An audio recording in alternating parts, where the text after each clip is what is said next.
We want to take you back to some breaking news we're following here at ABC 15. Our team's down on the ground gathering some answers to questions we have at this hour over a hazmat situation that's been called in to Washington to Adams. That area right there closed right at 3rd Avenue. And as you go down to the ground here, you can kind of see the specific area here we're talking about. Yeah, the upper right-hand part of your screen right there. It looks as though they're just to the side of the Phoenix Municipal Court right there, the building that they're right next to. And you see one of those first responders, a Phoenix fire crew member there in that hazmat gear.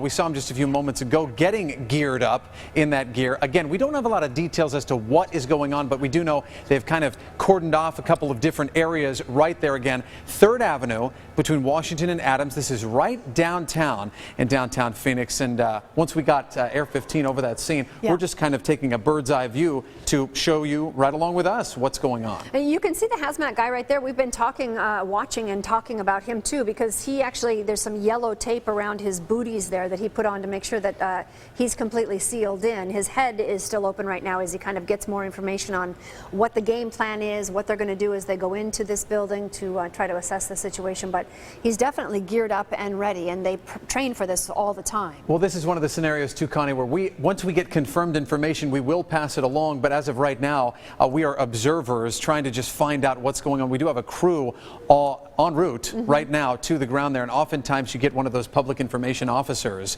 with either police or fire who can say, hey, listen, we don't know much, but here's what we do know. And so that's what we're waiting on right now to see if we can confirm some information. All we know now, hazmat, but that could be anything, really. Yeah, it could. And as you were just saying that, actually another person who is kind of in their gear as well came into the scene. So we've got a couple people who are ready to go in. Our Navita Forgani is also there on the scene gathering information. Navita, I want to bring you in and find out what you know at this hour. Well, right now I am right in front of the municipal courthouse where I can see the man that claimed that he was sick. They quarantined him off right between the municipal courthouse and sticklers along the sidewalk. First responders, including law enforcement officers, have just been given masks to wear.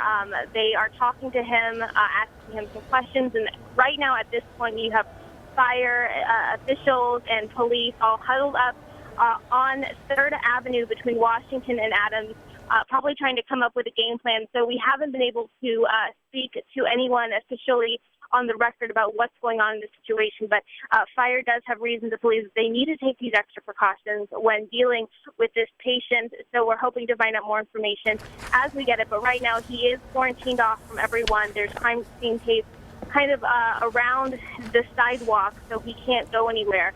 And he's actually talking on the phone right now to someone, but he is wearing a mask, and he's being kept very far away from the public right now. Connie and Dan? Navita, what do we know about this person? Because this is kind of the first, we've been very general, talking about a general hazmat situation. So what we do know is that there is a person who claimed to be feeling sick, and they've got a hazmat situation. Obviously, there are a lot of assumptions that might be made according to that. What do we know about this person? I'm not able to I don't have any information about this individual. He does appear to be a young male, and that's really all I know. And all I know is that he claims to have been sick. So, and fire does have reason to believe that they need to take these extra precautions with hazmat gear. So that's all we have right now. All right, we're going to let you go gather more information. Navita Forgani live on the ground for us there. She is the first on our team there gathering more information. We'll let you do that. Again, as you're watching this morning, we don't want to alarm you at this point of anything. We don't know that this man may have any type of virus that we have recently spoke about, like Ebola. We just know that he is claiming to be sick, and at this point that the fire and rescue and hazmat there are taking the precautions that they feel are necessary after having spoken with him. And so we'll gather more information, but at this point it looks like Washington to Adams closed down from 3rd Avenue as they continue to cordon off that area and keep that man from the public at this point.